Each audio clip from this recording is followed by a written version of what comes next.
सद्गुरु श्री ब्रह्मचैतन्य महाराज गोंदवलेकर यांचं प्रवचन 31 मे. भगवंताला शरण जावे.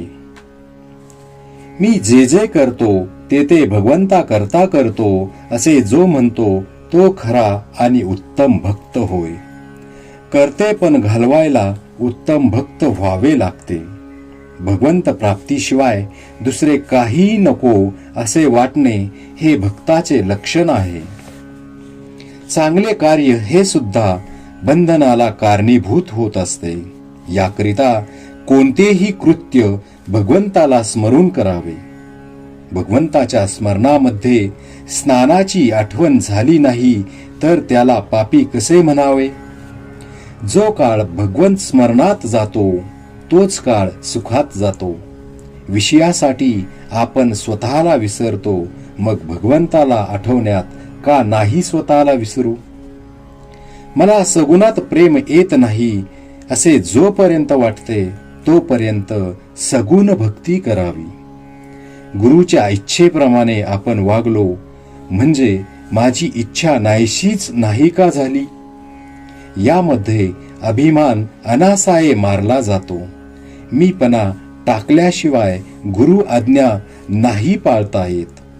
गुरु आज्ञा प्रमाण मानून माझी इच्छा मी दाबू लागलो तरी सुद्धा ती आपले डोके मधून मधून वर काढतेच. पण तिला एकदा कळले की हा ऐकत नाही की मग ती हळूहळू नाहीसी होत जाते. देह अर्पण करण्यापर्यंत मजल आली तरी गुरु आज्ञा मोडू नये.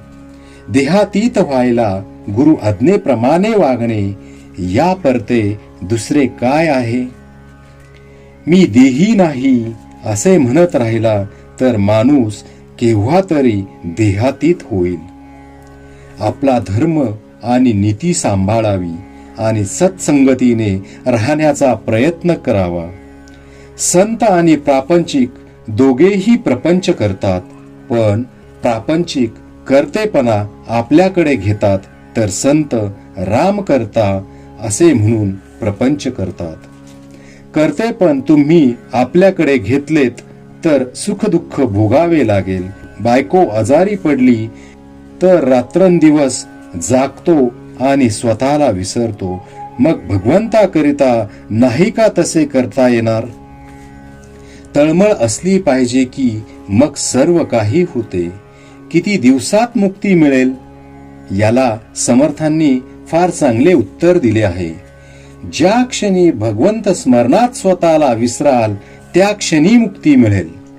स्वतःला विसरणे म्हणजे निर्गुणात जाणे. कृती करणाऱ्याचाच वेदांत खरा असतो.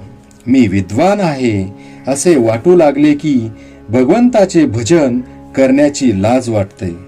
याकरिता सतत भगवंताच्या नामाचा सहवास ठेवा.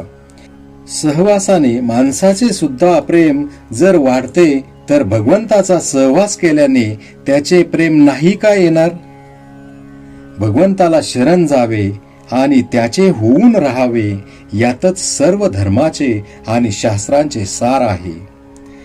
देहाहून व मनाहून आपण निराळे आहोत म्हणून नाम घेत तसे वेगळे राहण्याचा प्रयत्न करावा. जे कशानेही साधले नाही ते नामाने साधेल. श्रीराम जय राम जय जय राम.